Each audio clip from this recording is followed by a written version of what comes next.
ஆண்டவரே, எங்களோடு எப்போதும் இருக்கிறவரே, எங்கள் நடுவில் இருக்கிறவரே, எங்களோடு இருக்கிறவரே, உம்மை ஸ்தோத்தரிக்கிறோம்.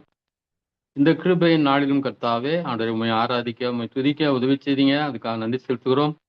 எங்கள் கேட்ட ஜெபங்களுக்கெல்லாம் நீர் பதில் தரப்போவதற்காக நன்றி செலுத்துகிறோம் ஆண்டவரே. உமக்கு ஸ்தோத்திரம், உமக்கு ஸ்தோத்திரம், உமக்கு ஸ்தோத்திரம்.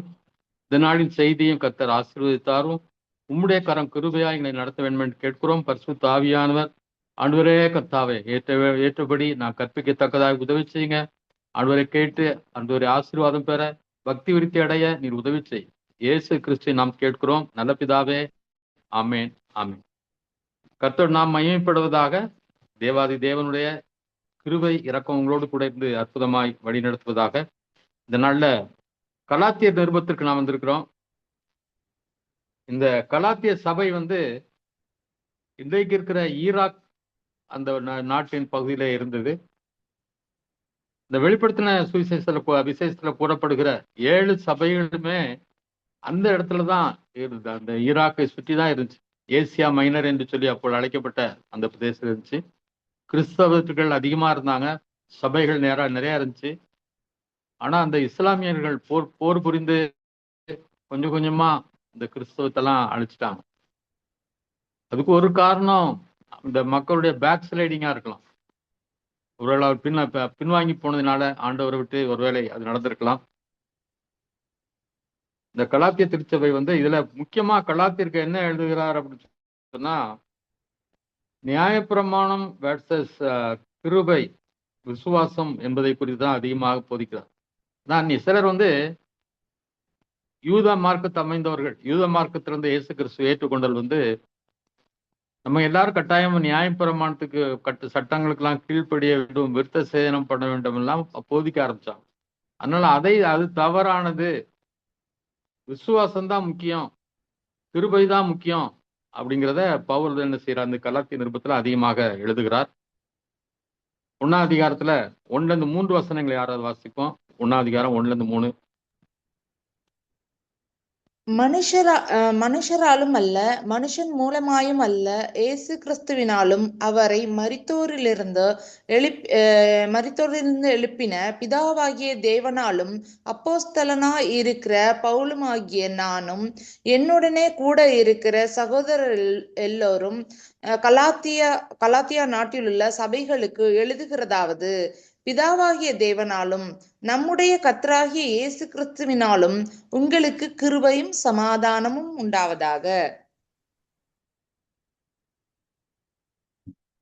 அதாவது பவுல் நிறைய பேர் அப்போஸ்தலன் என்றே ஏற்றுக்கொள்ளல. அந்த 12 அப்போஸ்தலர்களை ஏற்றுக்கொண்டார்கள். ஆனா இவரை பவுல நிறைய இடங்கள்ல ஒரு அப்போஸ்தலனாக ஏற்றுக்கொள்ளவில்லை.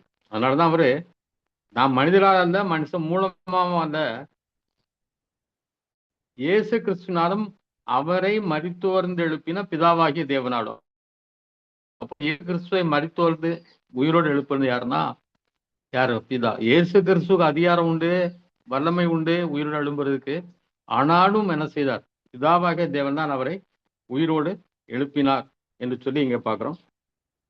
அப்போஸ்தலனாகிய பவுல், அப்போஸ்தலன் என்றால் அனுப்பப்பட்டவன், ஒரு மிஷனுக்காக, ஒரு நோக்கத்துக்காக பிரித்தெடுக்கப்பட்டு அனுப்பப்படுறவன் தான் அப்போஸ்தலன். இன்றைக்கு மிஷனரிகள் என்று சொல்பவர்களே அப்போஸ்தலர் என்று சொல்லி நம்ம சொல்லலாம். என்னுடனே கூட இருக்கிற சகோதரர் எல்லாரும் கலாத்தியா நாட்டுள்ள சபைகளுக்கு எழுதுகிறதாவது. அப்போ இவர் மட்டும் கிடையாது, எல்லாரும் ஒருமித்த கருத்தோடு, இவரோடு கூட இருக்கிற மற்ற சகோதரர்கள் எல்லாரும் சேர்ந்து நான் ஒரு மனத்தோடு கூட என்ன செய்யறோம், இந்த கொள்கையை அல்லது நாங்கள் சொல்ல போகிற காரியத்தை எழுதுகிறோம் என்று சொல்லி அவர் எழுதுகிறார். பிதாவாகிய தேவனாலும் நம்முடைய கர்த்தராகிய இயேசு கிறிஸ்துவினாலும் உங்களுக்கு கிருபையும் சமாதானமும் உண்டாவதாக. இப்போ 4ஆம் வசனம் 5ஆம் வசனம் வாசிப்போம். 4-5. அவர் நம்மை இப்பொழுது இருக்கிற பொல்லாத பிரபஞ்சத்தினின்று விடுதலையாக்கும்படி நம்முடைய பிதாவாகிய தேவனுடைய சித்தத்தின்படியே நம்முடைய பாவங்களுக்காக தம்மை தாமே ஒப்பு கொடுத்தார். அவருக்கு என்றென்றைக்கும் உள்ள சதா காலங்களிலும் மகிமை உண்டாவதாக. ஆமேன். அப்போ இந்த பொல்லாத பிரபஞ்சம்ங்கிறது ஈவில் வேர்ல்ட். இந்த உலகம் பொல்லாது, நன்மையானதை நம்ம பார்க்க முடியாது. ஏன்னா இது பொல்லாங்கனுக்கு கிடக்கிறது என்று சொல்லப்படுது. அதனால இந்த உலகத்திலிருந்து நம்மை விடுவிக்கும்படி, அல்லது இந்த உலகத்தோடு நம்ம ஒட்டி வாழாதபடி பிரித்தெடுக்கப்பட்டவர்களாய் நாம் வாழும்படி, அதுக்காக தான் பிதாவாகிய தேவனுடைய சித்தத்தின்படி இயேசு கிறிஸ்து என்ன செய்தார்? நம்முடைய பாவங்களுக்காக தம்மை தாமே ஒப்பு கொடுத்தார். அவருக்கு என்னென்றைக்கும் உள்ள சதாகாலங்களிலும் மகிமை உண்டாவதாக. ஆமென். இப்போ 6:7 இருந்து 9 வருஷம் வரைக்கும் வாசிங்க. 9ஆம் வசனம் வரைக்கும். உங்களை கிறிஸ்துவின் கிருபையினாலே அழைத்தவரை நீங்கள் இவ்வளவு சீக்கிரமாய் விட்டு வேறொரு சுவிசேஷத்திற்கு திரும்புகிறதை பற்றி நான் ஆச்சரியப்படுகிறேன். வேறொரு சுவிசேஷம் இல்லையே? சிலர் உங்களை கலகப்படுத்தி கிறிஸ்துவனுடைய சுவிசேஷத்தை புரட்ட மனதாய் இருக்கிறார்களே அல்லாமல் வேறல்ல. நாங்கள் உங்களுக்கு பிரசங்கித்த சுவிசேஷத்தை எல்லாம் நாங்களாவது வானத்திலிருந்து வருகிற ஒரு தூதனாவது வேறொரு சுவிசேஷத்தை உங்களுக்கு பிரசங்கித்தால் அவன் சபிக்கப்பட்டவனாயிருப்பான். முன் சொன்னது போல மறுபடியும் சொல்லுகிறேன், நீங்கள் ஏற்றுக்கொண்ட சுவிசேஷத்தை அல்லாமல் வேறொரு சுவிசேஷத்தை ஒருவன் உங்களுக்கு பிரசங்கித்தால் அவன் சபிக்கப்பட்டவனாயிருப்பான்.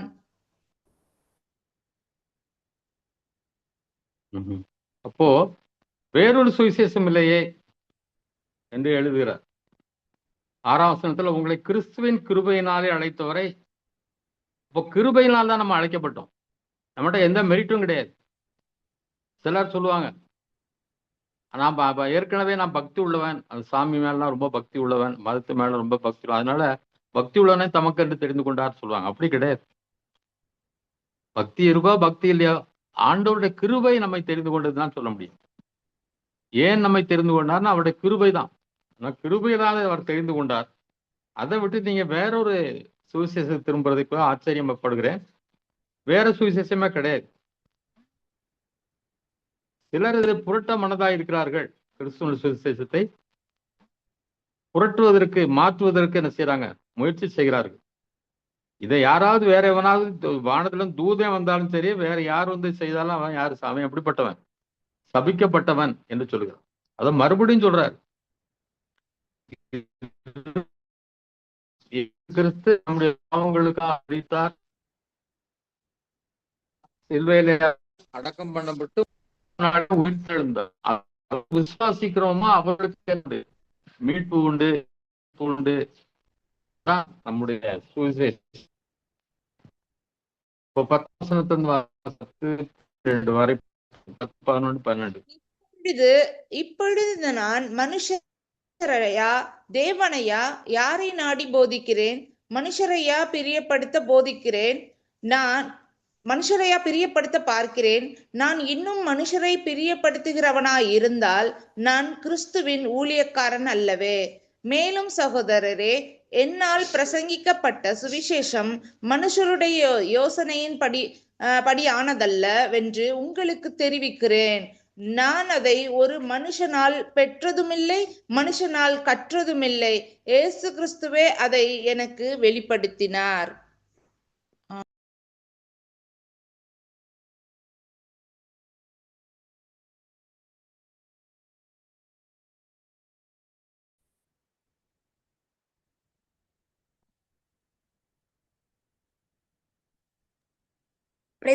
ஹலோ, கட்டானமா இருந்துச்சு. சரிங்க.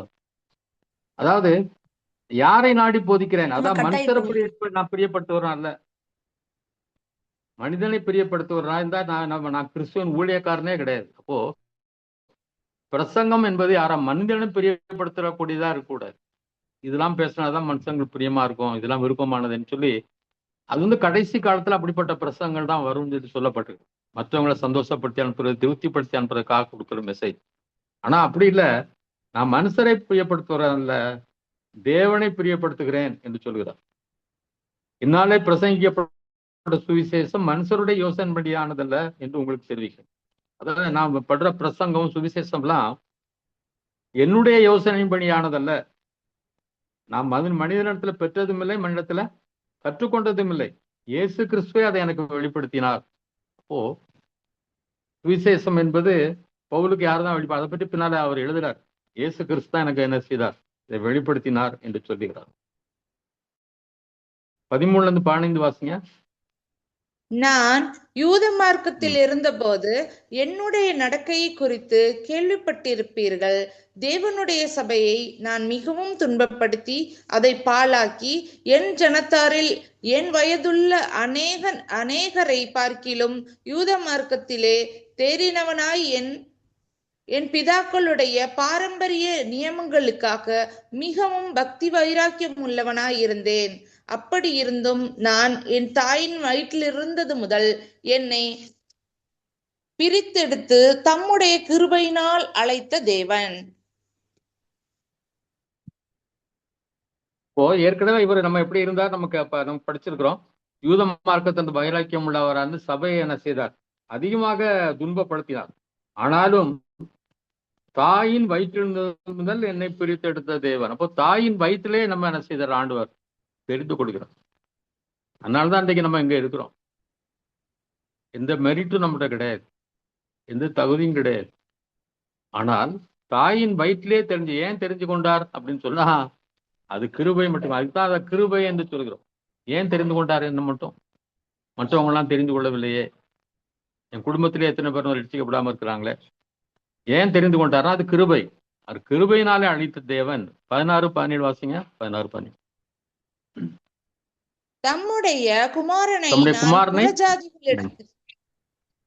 தம்முடைய குமாரனை நான் புறஜாதிகளிடத்தில் சுவிசேஷமாய் அறிவிக்கும் பொருட்டாக அவரை எனக்குள் வெளிப்படுத்த பிரியமாயிருந்த போது உடனே நான் மாம்சத்தோடும் இரத்தத்தோடும் யோசனை பண்ணாமலும் எனக்கு முன்னே அப்போஸ்தலரானவர்களிடத்திலே எருசலேமுக்கு போகாமலும் அரபி தேசத்திற்கு புறப்பட்டு போய் மறுபடியும் தமஸ்கு ஊருக்கு திரும்பி வந்தேன். 3 வருஷம் சென்ற பின்பு பேதுருவை கண்டுகொள்ளும்படி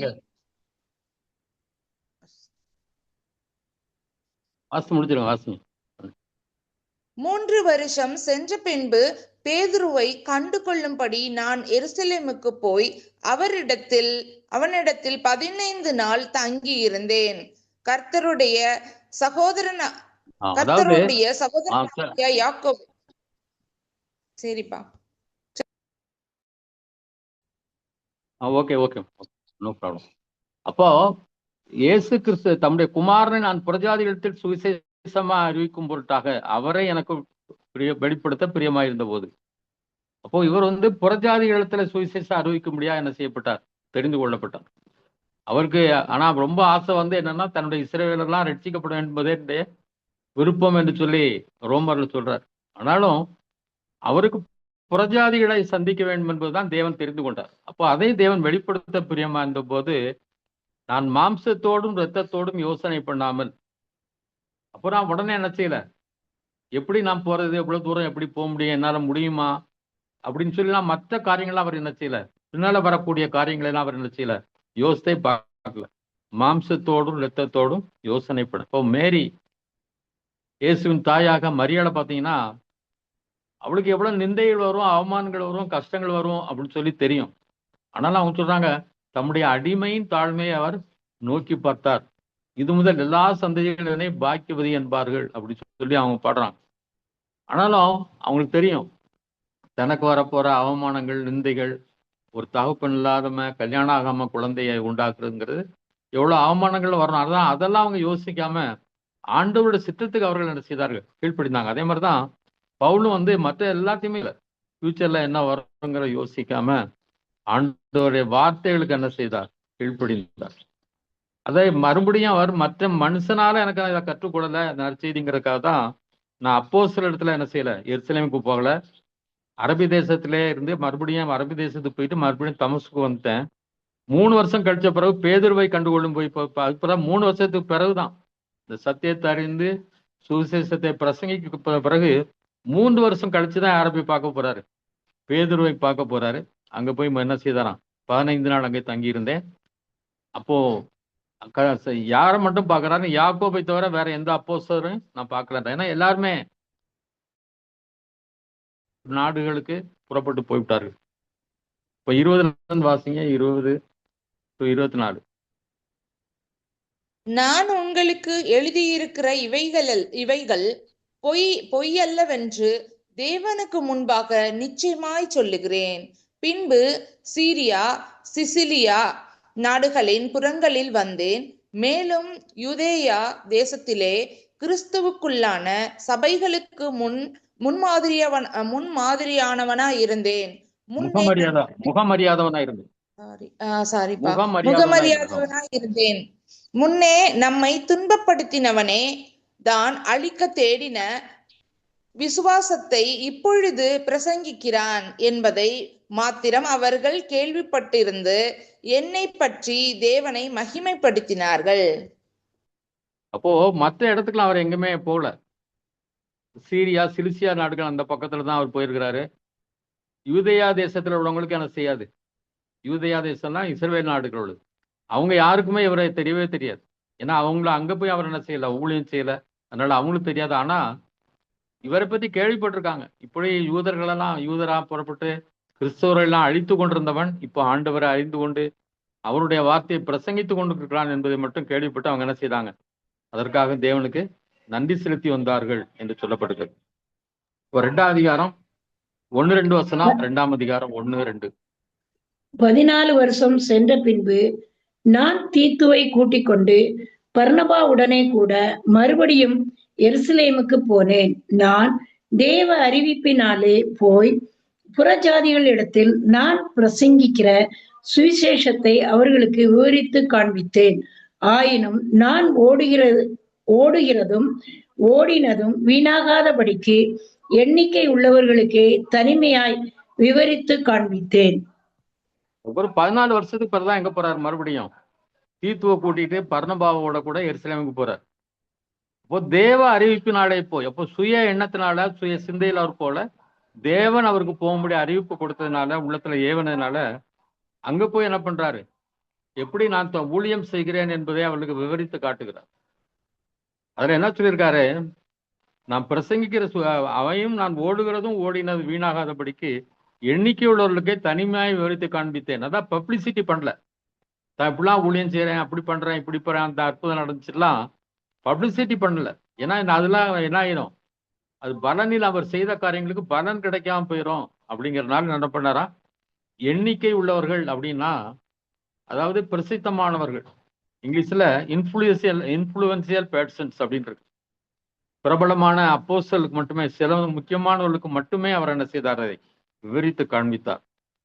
3:4 வாசிங்க, 3-5. ஆனாலும் என்னுடனே கூட இருந்த தீத்து கிரேக்கனாயிருந்தும் விருத்த சேதனம் பண்ணிக்கொள்ளும்படிக்கு கட்டாயம் பண்ணப்படவில்லை. கிறிஸ்து இயேசுவுக்குள் நமக்கு உண்டான சுயாதீனத்தை உளவு பார்த்து நம்மை நியாய பிரமாணத்திற்கு அடிமைகளாக்கும் பொருட்டாக பக்க வழியாய் நுழைந்த கள்ள சகோதரர் நிமித்தம் அப்படி ஆயிற்று. 5ஆம் வசனம்.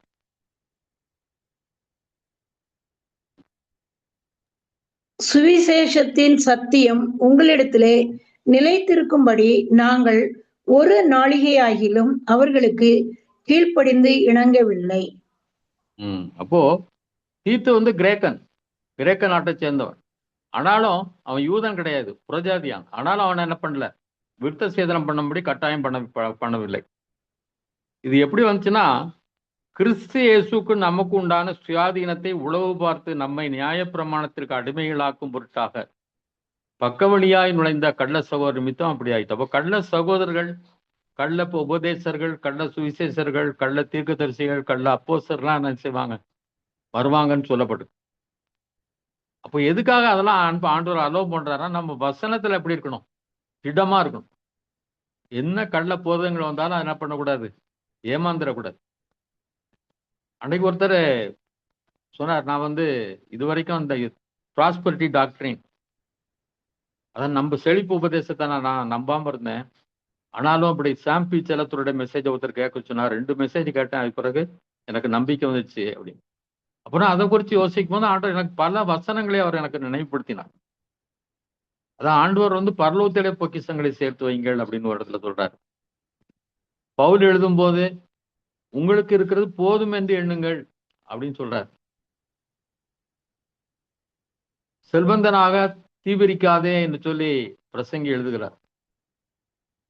அப்போ இது இன்னும் நிறைய வசனங்கள் இருக்கு. இந்த வசனத்தெல்லாம் ஆண்டவர் என்ன செய்ய எனக்கு நினைவுபடுத்தி காட்டணும். இப்போ நமக்கு வசனம் தெரிஞ்சாதான் தவறான உபதேசங்கள்ல இருந்து நம்ம என்ன பண்ண முடியும், தப்ப முடியும். நமக்கு தேவையான கட்டாயம் சந்திக்கப்படணும். நமக்குன்னு ஒரு சொந்த வீடு வேணும், சொந்த வாகனங்கள் வேணும், நம்முடைய பிள்ளைகள் நன்றாக படித்து நல்ல வேலைக்கு வரணும், அதெல்லாம் அவசியம்தான். ஆனா அளவுக்கு மிஞ்சி லட்சமா எனக்கு பொருளுது அப்படின்னாரு. அப்படி பொருள் நீ என்ன பண்ண போற? ஆனா லட்சங்கள் இன்னும் என்னட்டு தீபம் கொளுத்திட்டு எனக்குலாம் ரொம்ப கவலையாயிட்டு. தெருவுல எல்லாரும் கார்த்திகை தீபம் கொளுத்திட்டு இருக்காங்க. ஒருத்தர் கூட ரட்சிக்கப்படலையா? நம்ம இத்தனை வருஷம் இந்த தெருவுக்கு 12 வருஷம் ஆச்சு. ஒரு ஆள் கூட ரட்சிக்கப்படலையா ஆண்டவரே? இப்போ யாருமே மாறல. நான் பணக்காரனா ஆகி கொண்டது என்ன பிரயோஜனம்? ஆனா அழிஞ்சிட்டு இருக்காங்களே.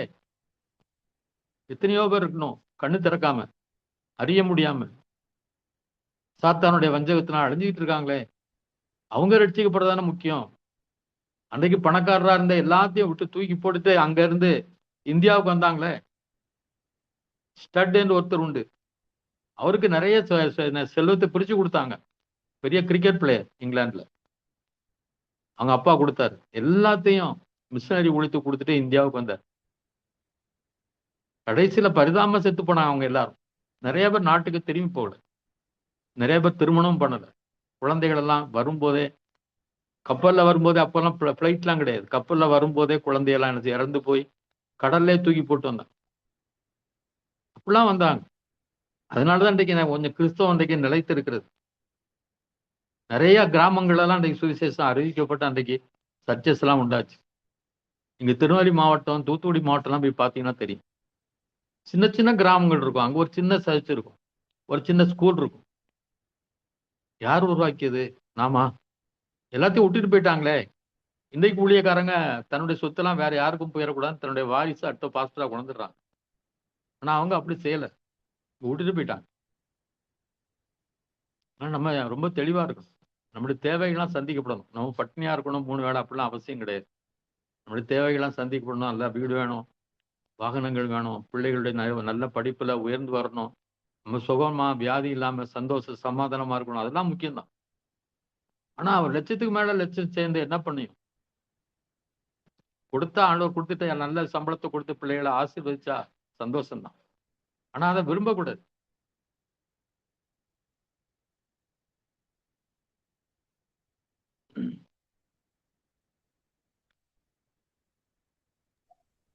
ஆறாம் வசனம், 7ஆம் வசனம்.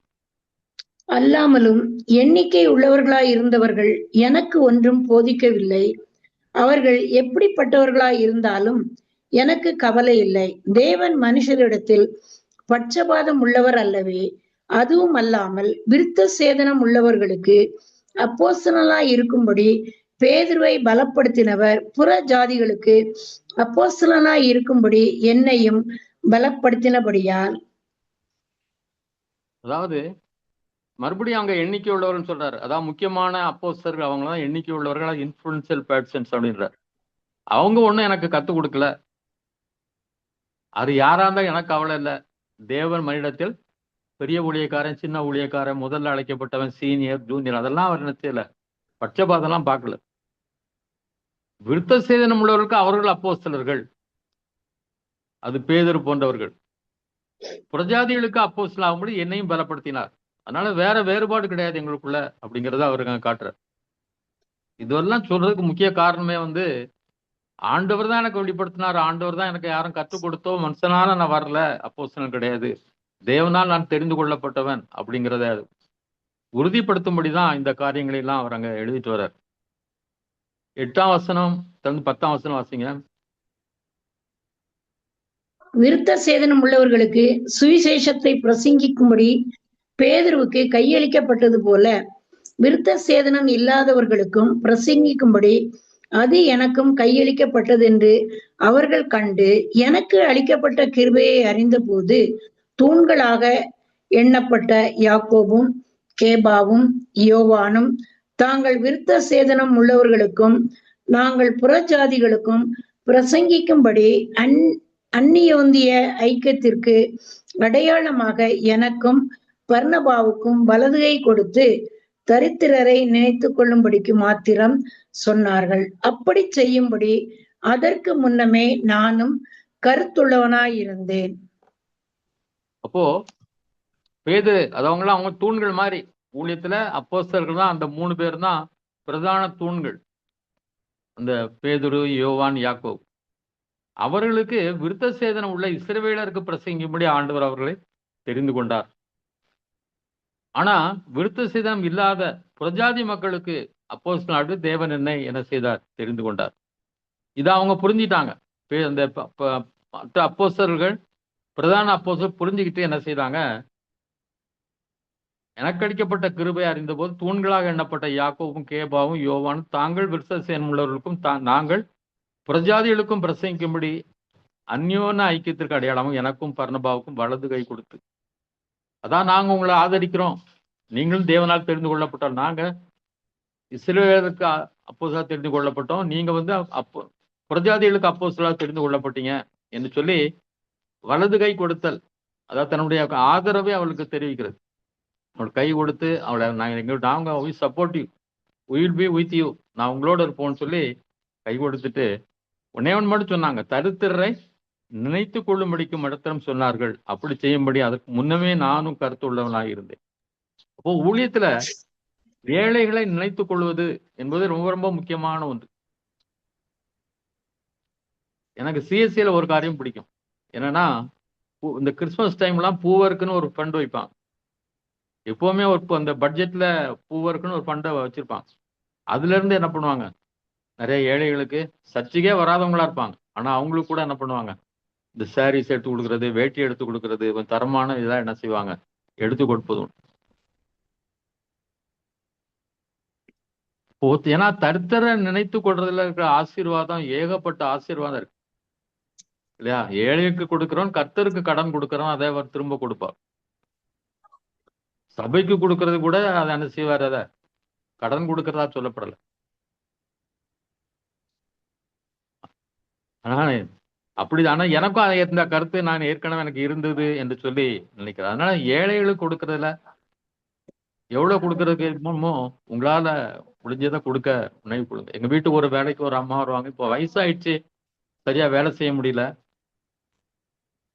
அவங்க பேரை வந்து சொல்லணும், உன்னால எனக்கு என்ன நீ இன்னும் நான் உயிரோட இருக்கிற, உன்னால என்ன பிரயோஜனம் அப்படி சொல்லணும். அதனால நான் யோசித்தேன், குறைஞ்சிருமா ஒவ்வொரு மாசமாவது அதுக்கு வேலை செய்ய முடியல கூட ஒரு 500 ரூபாயும் இந்த அரிசி, ஆயில், பருப்பு எல்லாம் வாங்கி கொடுத்துறது உண்டு. அதே மாதிரி கொடுத்து ஒரு 500 ரூபாயா மாசம் தோறும் கொடுப்போம், அதுக்கு நம்ம உதவியா இருப்போம் அப்படின்னு சொல்லி நான் யோசிச்சுட்டு நேற்று கூட பார்த்தேன், இந்த லேடியை வர சொல்லியிருக்கேன் வீட்டுக்கு. அப்போ ஏழைகளுக்கு இறங்குறவன் கர்த்தர் கொடுக்குறான். கர்த்தருக்கு தன் கண்களை விளக்குறவனுக்கு அநேக சாபங்கள் வரும்லாம் இருக்கு. அதனால ஏழைகளை இப்போ நம்ம நினைத்துக் கொள்வோம். நமக்கு எத்தனையோ ஆசீர்வாதங்கள் இருக்கிறது, ஆனா அதுல கொஞ்சத்தை என்ன செய்வோம், எப்படியாவது ஏழைகளுக்கு தரித்திரர் கொடுப்பதற்கு. ஏன்னா கடைசியில நம்ம வலது பக்கம் நிற்க போறோமா இடது பக்கமா நிற்க போறோமா தெரியல.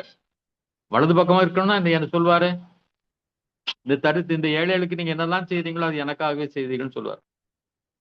ஆனா இடது பக்கத்துல இருப்பவங்களை பார்த்து, இதெல்லாம் நீங்க என்ன செய்யல, இவர்களுக்கு செய்யாதது எனக்கே செய்யவில்லை, தேவையுள்ளவருக்கு எதெல்லாம் செய்யலையோ அது எனக்கே செய்யவில்லைன்னு சொல்லி ஆண்டவர் பனிஷ்மெண்ட்டுக்கு அனுப்புவார்னு பார்க்கணும். அதனால ஏழைகளை நாம் என்ன செய்வோம், நினைத்துக் கொள்வோம். 11ஆம் வசனத்துல இருந்து 13ஆம் வசனம் வரைக்கும் வாசிங்க. 11ல இருந்து 13. மேலும் பேதுரு அந்தியோகியாவுக்கு வந்தபோது அவன் மேல் குற்றம் சுமந்ததினால் நான் முகமுகமாய் அவனோடு எதிர்த்தேன். எப்படி எனில், யாக்கோபின் இடத்திலிருந்து சிலர் வருகிறதற்கு முன்பே அவன் புறஜாதியாருடனே சாப்பிட்டான். அவர்கள் வந்தபோதோ விருத்த சேதனம் உள்ளவர்களுக்கு பயந்து விலகி பிரிந்தான். மற்ற யூதரும் அவனுடனே கூட மாயம் பண்ணினார்கள். அவர்களுடைய மாயத்தினாலே பர்னபாவும் இழுப்புண்டான். அப்போ பேதுரு வந்து புறஜாதி வீட்டுல எல்லாம் போய் சாப்பிட்டது நமக்கு தெரியும். கொர்நேலி வீட்டுல அதெல்லாம் வந்து இங்க பிரசங்கம் பண்ணிட்டு இருந்தார், எல்லாருக்கும் சொன்னார். நம்ம புறஜாதிகளை தவறா நினைக்க கூடாது, ஆண்டவர் எனக்கு ஃபுல்லா காட்டினாரு. ஆனா யூதர்கள்லாம் இருக்கும்போது அவங்களுக்கு முன்னால தான் வந்து பிரஜாதிகளோடு போகாத மாதிரி ஒரு நாடகத்தை என்ன செய்தார், பேதுரு பண்ணார். அப்போ மற்ற யூத சமயத்திலிருந்து வந்தவர்களும் இஸ்ரவேல்ல இருந்து கிறிஸ்டியனா மாறினவங்களும் என்ன செய்தாங்க, அதே மாதிரி மாயம் பண்ணாங்க. பர்னபாவும் அவர்களோட என்ன செய்தான், ஐயோ நான்லாம் பிரஜாதிகள் பக்கத்திலே போறதில்லை அப்படிங்கிற மாதிரி. ஆனா இதை கண்டிக்கிறார், நேரடியாகவே என்ன செய்யறார். பவுல் அப்போஸ்தலர் தனக்கு பிரதான அப்போஸ்தலர் தனக்கு முன்னால வந்த அப்போஸ்தலர் நினைக்காம தைரியமா அவரோட என்ன செய்தார், கண்டித்து பேசுகிறத நாம் பார்க்கிறோம். 14 இருந்து வாசிங்க, 14 இருந்து இப்படி அவர்கள் சுவிசேஷத்தின் 14 இருந்து 16 வரைக்கும் வாசிங்க. இப்படி அவர்கள் சுவிசேஷத்தின் சத்தியத்திற்கு ஏற்றபடி சரியாய் நடவாததை நான் கண்டபோது எல்லாருக்கும் முன்பாக நான் பேதுருவை நோக்கி சொன்னது என்னவென்றால், யூதனாய் இருக்கிற நீர் யூதர் முறைமையை நடவாமல் புறஜாதியார் முறைமையாக நடந்து கொண்டிருக்க, புறஜாதியாரை யூதர் முறைமையாக நடக்கும்படி நீர் எப்படி கட்டாயம் பண்ணலாம்? புறஜாதியாரில் பிறந்த பாவிகளாயிராமல் சுபாவத்தின்படி யூதராய் இருக்கிற நாமும் இயேசு கிறிஸ்துவை பற்றும் விசுவாசத்தினாலே அன்றி நியாய பிரமாணத்தின் கிரியைகளினாலே மனுஷன் நீதிமானாக்கப்படுவதில்லை என்று அறிந்து, நியாய பிரமாணத்தின் கிரியைகளினால் அல்ல, கிறிஸ்துவை பற்றும் விசுவாசத்தினாலே நீதிமான்கள் ஆக்கப்படும்படிக்கு கிறிஸ்து இயேசுவின் மேல் விசுவாசிகள் ஆனோம். நியாய பிரமாணத்தின் கிரியைகளினாலே எந்த மனுஷனும் நீதிமானாக்கப்படுவதில்லையே. அப்போ அவர் சுவிசேஷத்தின் படி சரியா நடக்கல அப்படின்னு சொல்றார் பேதுருவ. ஏன்னா ஒருத்தர் நம்ம பிரசங்கம் பண்ணணும்னா அதை கரெக்டா என்ன செய்யணும், ஃபாலோ பண்ணணும். இவரே என்ன பண்றாரு, யூதர் முறைமா நீர் நடந்து கொண்டிருக்க, நீர் யூதர் முறைமையாக நடவாமல் புறஜாதியார் முறைமையாக நடந்து கொண்டிருக்க, புறஜாதியாரை யூதர் முறைமையாக நடக்கும்படி நீர் எப்படி கட்டாயம் பண்ணலாம்? நீர் வந்து இப்போ புறஜாதிகளை ஏற்றுக்கொண்டீர், புறஜாதி முறைகள் படி விருத்த சேதத்தை ஏற்றுக்கொள்ளல. விருத்த சேதனத்தை எப்படி ஆனா என்ன செய்றீங்க, மற்றவங்களை பார்த்து நீங்க விருத்த சேதனம் பண்ணு சொல்லி எப்படி பேசலாம் அப்படின்னு சொல்லி அங்க கண்டிப்பதை நாம் பார்க்கிறோம். பிரஜாதியால் பிறந்த பாவிகளாயிராமல் சுவாபத்தின்படி யூதராய்க்கு நாமும் இயேசு கிறிஸ்துவை பற்றி விசுவாசத்தினாலே அன்றி நியாய பிரமாணத்திற்கினாலும் மனுஷன் நீதிமானாக்கப்படுவதில் என்று அறிந்து. அப்போ நம்ம எல்லாருமே யூதர்களா அவர்கள் பிறந்திருந்தாலும் நியாய பிரமாணத்தை கடைபிடித்தாலும் அதனால அவங்க என்ன பண்ணல, அவங்களுக்கு ரட்சிப்பு கிடையாது, அவன் நீதிமானாக்கப்படுவதில்லை. அதான் ஜஸ்டிபிகேஷன் பை ஃபெய்த் அப்படின்னு சொல்லுவாங்க. ஜஸ்டிபிகேஷன் பை ஃபெய்த், விசுவாசத்தினாலே நீதிமானாக்கப்படுதல். அதான் இதுல ரொம்ப முக்கியமான வசனம். விசுவாசத்தினாலே நீதிமானாக்கப்படும். நம்ம விசுவாசிச்சா நம்ம என்ன ஆயிட்டோம், நீதிமான் ஆகிட்டோம். ஒருவேளை இன்றைக்கு நம்ம சில குறைகள் இருக்கலாம், ஆனா நம்ம இன்றைக்கு பரிசுத்தவனாக்கப்பட்டிருக்கிறோம், நீதிமான்களாக்கப்பட்டிருக்கிறோம் என்பதை நம்ம மறந்துடக்கூடாது. நியாயப்பிரமாணத்தின் கிரியைகளினாலே எந்த மனுஷனும் நீதிமானாக்கப்படுவதில்லையே. அப்போ எவ்வளவு நியாயப்பிரமாணத்தை கீழ்ப்படிஞ்சாலும் அவன் என்ன ஆக மாட்டான், நீதிமானாக மாற முடியாது. கிறிஸ்துவுக்குள் நீதிமான்களாக்கப்படுகிற நாமும் பாவிகளாக காணப்படுவோமானால் கிறிஸ்து பாவத்திற்காரனும் அல்லவே. இப்போ நம்ம இயேசு கிறிஸ்துக்குள்ளதான் என்ன ஆகிறோம், நீதிமானாக நாம் மாற்றப்பட்டிருக்கிறோம். அப்போ நம்ம பாவிகளாக நம்ம என்ன செய்யக்கூடாது, நம்மை மாற்றிக் கொள்ளக்கூடாது, பாவிகளாக நம்ம நினைத்து கொள்ளக்கூடாது. அப்போ இயேசு கிறிஸ்து பாவத்திற்காரராக மாறுகிறோம். அப்போ நாம நீதிமான்களாக்கப்பட்டுவிட்டோம், நாம் பரிசுத்தப்படுத்தப்பட்டு விட்டோம். இன்னைக்கு பரிசுத்த வாழ்க்கையை வாழ்ந்து கொண்டிருக்கிறோம். குறைவுகள் இருக்கலாம், ஆனா ஏற்ற வேளையில அதையெல்லாம் கொஞ்சம் கொஞ்சமா தேவன் மாற்றுவார். நாம என்ன செய்யணும், நீதிமான்களாய் நடப்பதற்கு முயற்சி செய்ய வேண்டும். 18-19 நான் இடித்து போட்டவைகளையே நான் மறுபடியும் கட்டினால் பிரமாணத்தை மீறுகிறவன் என்று காணப்படுவேன். தேவனுக்கென்று பிழைக்கும்படி நான் நியாய பிரமாணத்தினாலே நியாய பிரமாணத்திற்கு மரித்தேனே. கிறிஸ்துவுடனே கூட இதெல்லாம் தேவையில்லை, இதெல்லாம் புரோஜனமற்றது, நியாய பிரமாணம் எல்லாம் புரோஜனமற்றதுன்னு சொல்லி அது தள்ளி போட்டேன். அதான் இடித்து போட்டதுன்னு சொல்றாரு.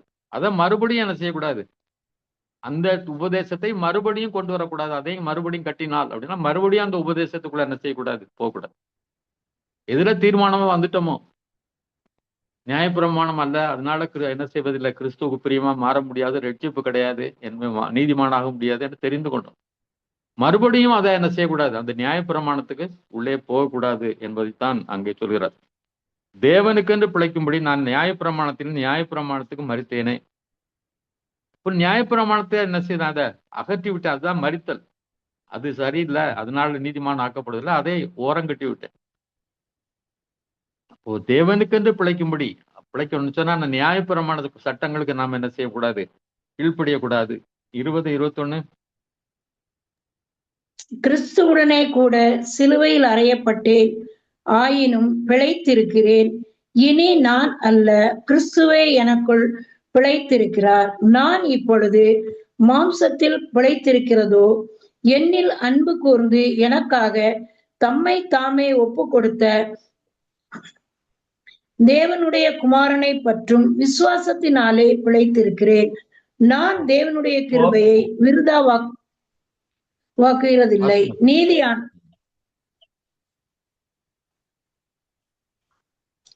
நீதியானது நியாயப்பிரமாணத்தினாலே வருமானால் கிறிஸ்து மரித்தது வீணாயிருக்குமே. நான் கிறிஸ்துவோடு கூட நானும் இப்போ அறையப்பட்டு விட்டேன். நான் பிழைச்சிருக்கிறது, இப்ப நான் உயிரோடு இருக்கிறது நான் கிடையாது. கிறிஸ்துவே எனக்குள்ள என்ன செய்திருக்கிறார், பிழைத்திருக்கிறார். இப்ப நான் பிழைத்திருக்கிறது என்னில் அன்பு கூர்ந்து எனக்காக தம்மை ஒப்பு கொடுத்த தேவனுடைய குமாரனை பற்றி விசுவாசத்தால் பிழைத்திருக்கிறேன். அப்ப நான் ஏற்கனவே மறிச்சிட்டேன், நான் இப்போ சிலுவையில் அறைப்பட்டு விட்டேன். இப்ப இருக்கிறது எப்படின்னா, அவர் மேல் உள்ள விசுவாசத்தினால், சிலுவையில் எனக்காக மறித்த இயேசு கிறிஸ்து மேல உள்ள விசுவாசத்தினால் தான் என்ன செய்ய நான் பிழைத்திருக்கிறேன். நான் தேவனுடைய கிருபையை விருதாக்குவதில்லை. நீதியானது நியாயப்பிரமாணத்தில் வருமானால் கிறிஸ்து மரித்தது வீணாயிருக்கும். அப்ப நீதிமானானது நியாயப்பிரமாணத்தில் வர்றதில்லை, அது கிருபையினால் உண்டாகுது.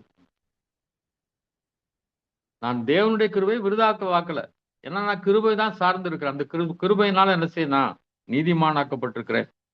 நியாயப்பிரமாணத்தினால ஒருவேளை நீதிமானால் கிறிஸ்து மரிக்க வேண்டிய அவசியம் இல்லையே என்று கூறுகிறார்.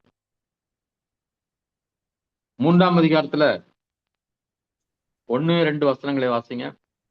புத்தி இல்லாத கலாத்தியரே, நீங்கள் சத்தியத்திற்கு கீழ்ப்படியாமற் போகத்தக்கதாக உங்களை மயக்கினவன் யார்? இயேசு கிறிஸ்து சிலுவையில் அறையப்பட்டவராக உங்கள் கண்களுக்கு முன் பிரத்யட்சமாய் உங்களுக்குள்ளே வெளிப்படுத்தப்பட்டிருந்தாரே. ஒன்றை மாத்திரம் உங்களிடத்தில் அறிய விரும்புகிறேன். நியாய பிரமாணத்தின் கிரியைகளினாலேயோ விசுவாச கேள்வியினாலேயோ எதினால் ஆவியை பெற்றீர்கள்? இப்போ இயேசு கிறிஸ்து சிலுவையில் அறையப்பட்டது உங்களுக்கு திட்டத்தால் தெளிவாக விளக்கப்பட்டு சொல்லப்பட்டிருக்கிறது. இப்போ நீங்க எப்படி அந்த சத்தியத்தை விட்டு எப்படி விலகி போகலாம், நியாயப்பிரமாணத்தை நோக்கி செல்லலாம்? ஒண்ணு நான் கேட்கிறேன், நியாயப்பிரமாண கிரியைகளினால விசுவாச கேள்வினால எதனாலே நீங்க ஆவியை பெற்றீர்கள்? அப்புறமா ஆவியானவரை பெற்றுக்கொள்வது எப்படின்னா விசுவாசத்தினால்தான். நியாயப்பிரமாண சட்டங்கள் கீழ்ப்படிவதனால பரிசுத்தாவை பெறுவதில்லை. அப்ப ஆவியானவர் நம்ம இடத்துல வந்திருக்கிறாருன்னா விசுவாசத்தினாலே தான் நம்ம என்ன செய்திருக்கிறோம், ஆவியை பெற்றிருக்கிறோம். 3-4 வாசிங்க. 3-5. ஆவியினாலே ஆரம்பம் பண்ணின நீங்கள் இப்பொழுது மாம்சத்தினாலே முடிவு பெறப் போகிறீர்களோ? நீங்கள் இத்தனை புத்தியினரா? இத்தனை பாடுகளையும் வீணாய்ப்பட்டீர்களோ? அவைகள் வீணாய் போயிற்றே.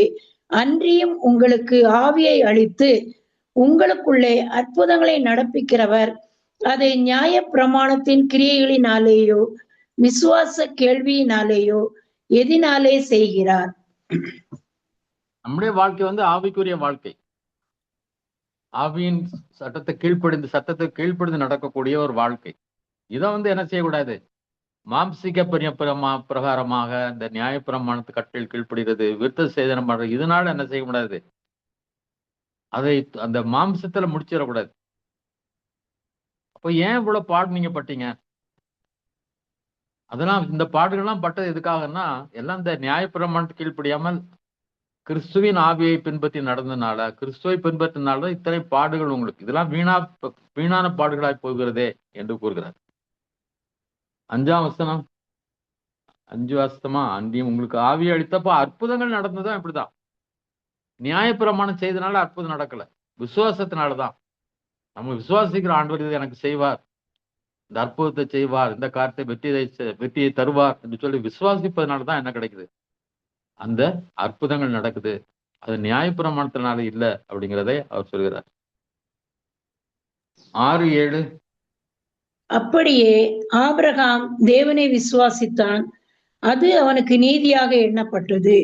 ஆகையால் விசுவாச மார்க்கத்தார்கள் எவர்களோ அவர்களே ஆபிரகாமின் பிள்ளைகள் என்று அறிவீர்களாக.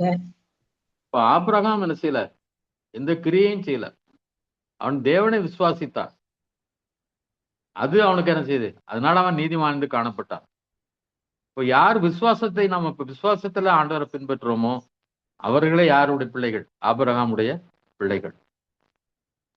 8:9. மேலும் தேவன் விசுவாசத்தினாலே புற ஜாதிகளை நீதிமான்கள் ஆக்குகிறார் என்று வேதம் முன்னாக கண்டு, உனக்குள் சகல ஜாதிகளும் ஆசீர்வதிக்கப்படும் என்று ஆபிரகாமுக்கு சுவிசேஷமாய் முன்னறிவித்தது. அந்தப்படியே விசுவாச மார்க்கத்தார் விசுவாசம் உள்ள ஆபிரகாமுடனே ஆசீர்வதிக்கப்படுகிறார்கள். ஆண்டவர் விசுவாசத்தினால புறஜாதிகளை நீதிமானாக்குகிறார் என்று சொல்லி வேதம் சொல்லுகிறது. எப்படின்னா, உனக்குள்ளே சகல ஜாதிகளும் ஆசீர்வதிக்கப்படும் என்று ஆபிரகாமுக்கு சொல்லப்பட்டது. உனக்குள்ளே ஆபிரகாமுடைய சந்ததியினாலே, ஆபிரகாம் சந்ததி இயேசு கிறிஸ்துவின் மூலமாய் என்ன செய்து எல்லா ஜாதிகளும் ஆசீர்வதிக்கப்படும் என்று முன்னறிவிப்பு கொடுக்கப்பட்டது. அந்தபடி விசுவாச மார்க்கத்தார் விசுவாசம் உள்ள ஆபிரகாமுடனே ஆசீர்வதிக்கப்படும். அப்போ விசுவாசம் தான், எந்த கிரியையும் கிடையாது. ஒருவேளை உபவாசம் பண்றது, சண்டை தோறும் சர்ச்சைக்கு போறது, அது மாதிரி கிரியைகள்லாம் கிடையாது. அதெல்லாம் அவசியம் இல்லைன்னு நான் சொல்லல. பட் அந்த கிரியைகள்லாம் என்ன செய்யாது, ஆண்டவருக்கு ஈடாகாது. ஆண்டவருடைய மேல இருக்கிற விசுவாசத்துக்கு, விசுவாசம்தான், விசுவாச மார்க்கத்தார் தான் என்ன செய்வாங்க, விசுவாசம் உள்ள ஆபிரகாமுடனே ஆசீர்வதிக்கப்படுவார்கள். 10:11. நியாய பிரமாணத்தின் கிரியைக்காரராகிய யாவரும் சாபத்திற்கு உட்பட்டிருக்கிறார்கள். நியாய பிரமாண புத்தகத்தில் எழுதப்பட்டவைகள் எல்லாம் செய்யத்தக்கதாக அவைகளில் நிலைத்திராதவன் எவனோ அவன் சபிக்கப்பட்டவன் என்று எழுதியிருக்கிறதே.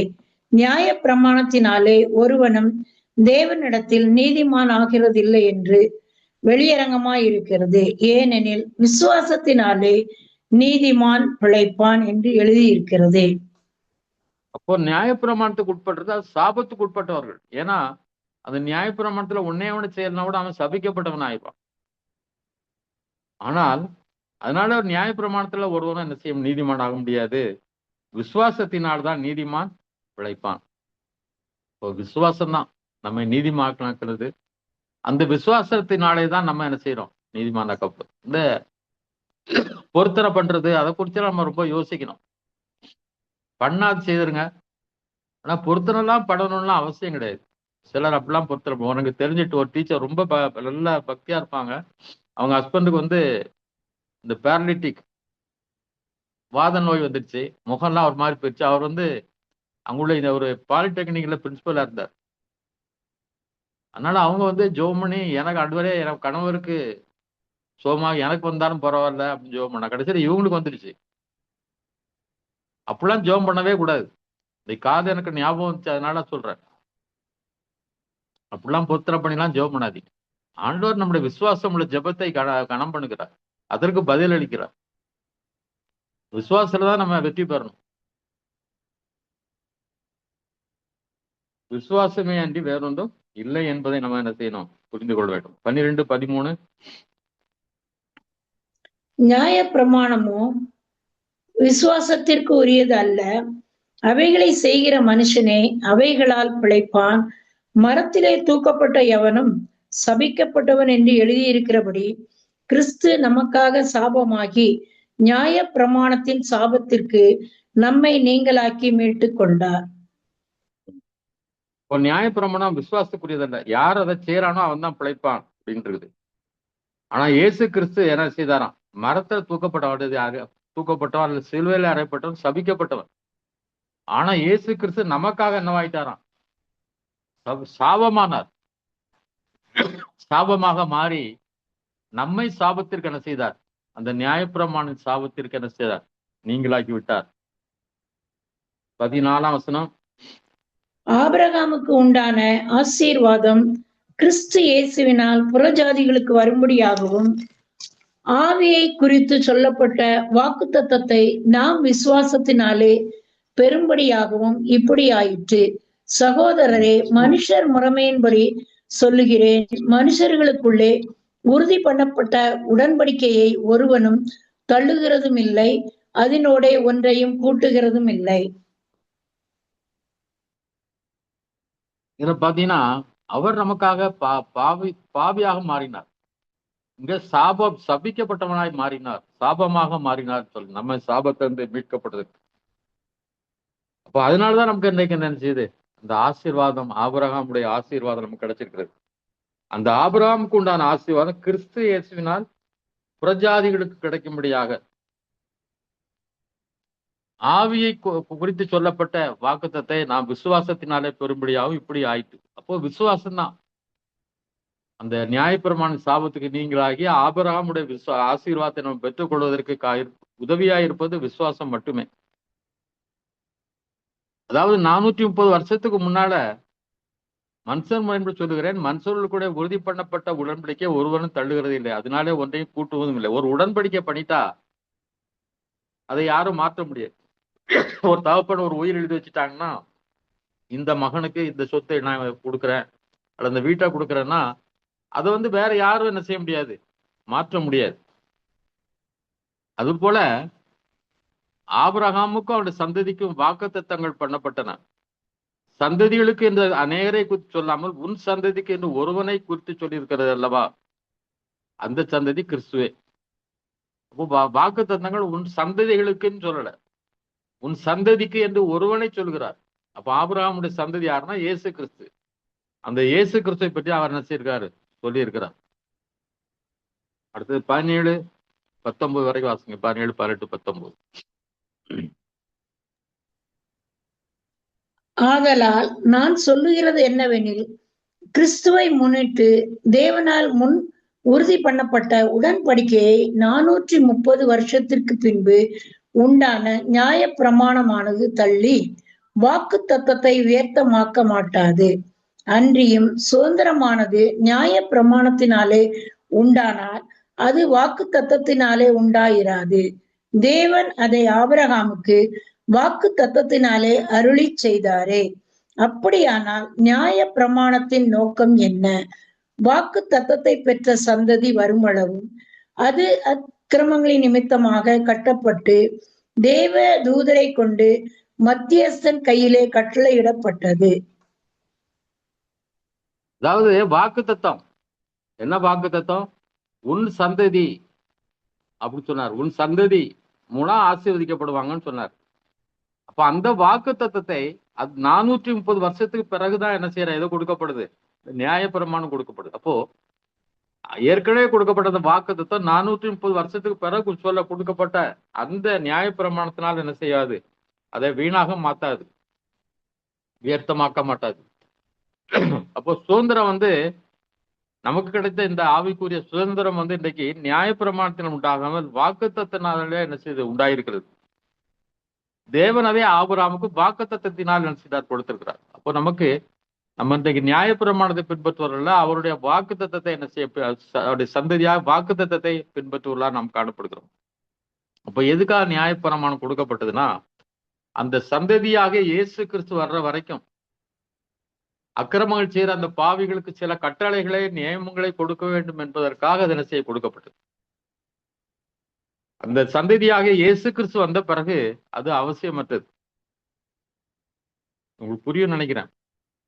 ஒரு மத்தியஸ்தன் மூலம், மத்தியஸ்தனாகிய மோசே மூலம் என்ன செய்யப்பட்டது, அது கொடுக்கப்பட்டது. அந்த நியாயப்பிரமாண கட்டளை கொடுக்கப்பட்டது. எதுக்காகனா அவருடைய வாக்குத்தத்தமாகி அந்த இயேசு கிறிஸ்து வர்ற வரைக்கும் அதை பின்பற்றும்படியாக அவர்களுக்கு என்ன செய்யப்பட்டது, கொடுக்கப்பட்டது. ஏன்னா அது வரைக்கும் அவங்களுடைய அக்கிரமங்கள் அதிகமா இருந்துச்சு. அந்த அக்கிரமங்களை கட்டுப்படுத்துறதுக்காக அவர் என்ன செய்தார், அந்த நியாயப்பிரமாணங்களை கொடுத்தார் என்று சொல்லப்பட்டது. 21, 22 வாசிங்க. 20, 21.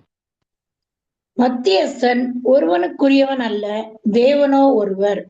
அப்படியானால் நியாயப்பிரமாணம் தேவனுடைய வாக்குத்தத்தங்களுக்கு விரோதமா? அல்லவே. உயிரை கொடுக்கத்தக்க நியாயப்பிரமாணம் அருளப்பட்டிருந்ததானால் நீதியானது நியாயப்பிரமாணத்தினாலே உண்டாயிருக்குமே. இப்போ நியாயப்பிரமாணம் விரோதமும் கிடையாது. அதை எப்படி நம்ம பின்னால் உள்ள வசனங்களை இன்னும் பார்க்க போறோம். அது வாக்குத்தத்துக்கு விரோதமான கிடையாது. ஆனா அது உயிரை கொடுக்கக்கூடிய அல்லது ஜீவனை கொடுக்கக்கூடிய அல்லது ஆவியை கொடுக்கக்கூடிய நீதிமானா இல்ல. 22 23 22 23 அப்படி அப்படியா இராதபடியால் இராது கிறிஸ்துவை பற்றும் விசுவாசத்தினாலே பலிக்கிற விசுவாசனாலே பலிக்கிற வாக்குத்தத்தம் விசுவாசம் உள்ளவர்களுக்கு அளிக்கப்படும்படி வேதம் எல்லாரையும் ஏகமாய் பாவத்தின் கீழ் அடைத்து போட்டது. ஆதலால் விசுவாசம் வருகிறதற்கு முன்னே வெளிப்பட போகிற விசுவாசத்திற்கு ஏதுவாக நாம் அடைக்கப்பட்டவர்களாய் நியாயப்பிரமாணத்தின் கீழ் காவல் பண்ணப்பட்டிருந்தோம். இவ்விதமாக நாம் விசுவாசத்தினாலே நீதிமான்கள் ஆக்கப்படுவதற்கு நியாயப்பிரமாணம் நம்மை கிறிஸ்துவினிடத்தில் வழிநடத்துகிற உபாதியாய் இருக்கிறது. விசுவாசம் வந்த பின்பு நாம் உபாதிக்கு கீழ்ப்பட்டவனாக அல்லவே. போதும். அதாவது இயேசு கிறிஸ்துவை பற்றி விசுவாசத்தினால் தான் வாக்குத்தத்தம் என்ன செய்து உறுதியாகிறது. அது வரைக்கும் என்ன செய்ய அந்த பாவம், அந்த பாவத்திற்குள்ளாக என்ன செய்தது, நியாயப்பிரமாணம் நம்மை அழுத்தி வைத்திருந்தது. ஏன்னா நியாயப்பிரமாணத்தை கேட்கிற வரைக்கும் ஒருத்தனும் தன்னை பாவியாக எண்ணவில்லை. ஒரு நியாயப்பிரமாணம் கொடுக்கும் போதுதான் நீ சிலை வணக்கம் பண்ணாத, அடுத்தவனுடைய பொருளை இச்சிக்காத, இந்த மாதிரி கட்டளைகள்லாம் ஓய்வு நாளை பரிசுத்தமா ஆசரி, இப்படிலாம் கட்டளைகள் கொடுக்கப்பட்டவர்தான் அந்த பாவம் ஒரு இடத்துல உயிர் பெற்றது அப்படின்னு சொல்லுவார் பவுல். அது எதுக்காகன்னு சொன்னா, அந்த இயேசு கிறிஸ்து வர்ற வரைக்கும்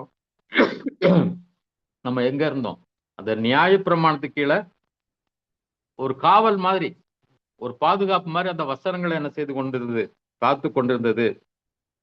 இவ்விதமாக நாம் விசுவாசத்தினால் நீதிமான்கள் ஆக்கப்படுவதற்கு நியாயப்பிரமாணம் நம்மை கிறிஸ்துவனிடத்தில் வழிநடத்துகிற உபாத்தியாய் இருந்தது. இப்போ இயேசு கிறிஸ்து வர்ற வரைக்கும், அந்த விசுவாசம் வர்ற வரைக்கும் நம்ம எங்க இருந்தோம், அந்த ஒரு உபாத்தி அப்படிங்கிறது யாருன்னா ஆசிரியர், ஒரு டீச்சர். ஒரு டீச்சரை போல நம்ம வழிநடத்தக்கூடிய, அந்த விசுவாசத்துக்கு வழிநடத்தக்கூடிய ஒரு நியாயப்பிரமாணம் என்ன செய்யும், அது வரைக்கும் விசுவாசம் வர்ற வரைக்கும், அல்லது இயேசு கிறிஸ்து வர்ற வாக்குத்தத்தம் வர்ற வரைக்கும் அதை ஆண்டவரிடத்தில் வழிநடத்தக்கூடிய ஒரு வழியாக என்ன செய்யாது இருந்தது. ஆனா இப்போ விசுவாசம் வந்தாச்சு, அதுக்கு பிறகு யார் தேவையில்லை, அந்த உதவி செய்யக்கூடிய இது நமக்கு தேவையில்லை, அது நியாயப்பிரமாணம் நமக்கு என்ன தேவையில்லை அப்படின்னு சொல்றார். 26 27 நீங்கள் எல்லாரும் கிறிஸ்து இயேசுவை பற்றும் விசுவாசத்தினால் தேவனுடைய புத்திரராய் இருக்கிறீர்களே. ஏனெனில் உங்களில் கிறிஸ்துவுக்குள்ளாக ஞானஸ்நானம் பெற்றவர்கள் எத்தனை பேரோ அத்தனை பேரும் கிறிஸ்துவை தரித்து கொண்டீர்களே. யூதன் என்றும் கிரேக்கன் என்றும் இல்லை, அடிமை என்றும் சுயாதீனன் என்றும் இல்லை, ஆண் என்றும் பெண் என்றும் இல்லை, நீங்கள் எல்லாரும் கிறிஸ்து இயேசுவுக்குள் ஒன்றாயிருக்கிறீர்கள். நீங்கள் கிறிஸ்துவின் உடையவர்களானால் ஆபிரகாமின் சந்ததியாராயும் வாக்குத்தத்தத்தின்படியே சுதந்திரராயும் இருக்கிறீர்கள். அப்போ நம்ம கிறிஸ்து இயேசுவை பற்றி விசுவாசத்தினாலே யாராயிட்டு இப்போ தேவனுடைய பிள்ளைகளாய் இருக்கிறோம். இந்த சிலாக்கியம் வேற யாருக்கும் கிடையாது. எந்த மதத்திலையும் நீ கடவுளுடைய பிள்ளை என்று சொல்லி சொல்ல மாட்டாங்க. பக்தர்களாக இருக்கலாம்,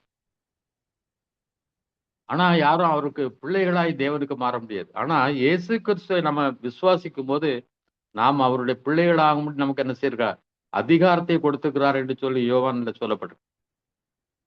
இப்போ ஞானஸ்நானம் பெறும்போது நம்ம என்ன செய்யறோமா, அத்தனை பேரும் கிறிஸ்துவை தரித்து கொண்டீர்களே. தரித்து கொள்ளுதல் ஒரு ஆடையை போல அவரால் நம்ம என்ன செய்யறோம், மூடப்படுகிறோம். எப்போ ஞானஸ்நானம் பெறும்போது. அப்ப ஞானஸ்நானம் பெறுறது மிக அவசியமான ஒன்று. அதான் நம்ம அறிக்கையிடுறது. வேதத்துல கிறிஸ்துவ வாழ்க்கையில சொல்லப்படுகிற 2 காரியங்கள் ஒரு சடங்குகள் போல தெரிகிறது. என்னன்னா ஒண்ணு ஞானஸ்நானம், அடுத்தது இந்த கம்யூனியன் எடுக்கிறது, திருவிருந்துல கலந்து கொள்றது. ஏன்னா அவரை நினைவு கூறும்படி. இது பாவத்திலிருந்து வெற்றி பெறறதுக்கு அவர் அடையாளம். நான் கிறிஸ்துவுடனே மரித்து அவரோடு கூட என்ன செய்தேன், உயிரோடு எழுந்தேன் என்பதற்கு சாட்சியாக என்ன செய்ய அந்த ஞானஸ்நானம். அது திருவிருந்து என்கிறது அவருடைய பாடுகளை அந்த நேரத்தில் நினைக்கிறது.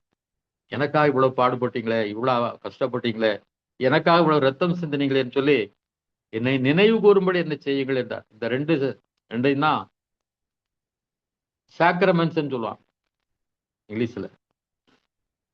சாக்ரமெண்ட் நமக்கு நியமிக்கப்பட்ட 2 கடமைகள். அது அதனால என்ன செய்யணும், ஞானஸ்நானம் பெறாதவர்கள் என்ன செய்யணும், கட்டாயமா ஞானஸ்நானம் பெற்றுக்கொள்ளும். குழந்தையெல்லாம் ஞானஸ்நானம் பெற்றிருக்கலாம்.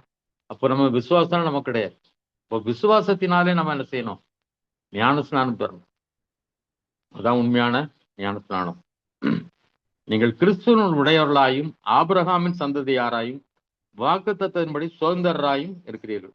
நம்ம எல்லாரும் யாரு, கிறிஸ்துவின் உடையவர்கள், அவருக்கு சொந்தமானவர். அதனாலதான் நம்முடைய கர்த்தராகிய இயேசு கிறிஸ்து, நம்முடைய கர்த்தராகிய இயேசு கிறிஸ்துன்னு நிருபங்கள்லாம் எழுதப்பட்டிருக்கு. அவருக்கு சொந்தமானவர். ஆபிரகாமுடைய சந்ததி, யூத குலத்துல பிறக்கலாம், நம்ம விசுவாசத்தினாலே ஆபிரகாமுடைய சந்ததியா. வாக்குத்தத்தத்தின்படி சுதந்திரர். எதை சுதந்திரிக்க போறோம், பரலோகத்தை ஒரு நாள் சுதந்திரிக்க போகிறோம்.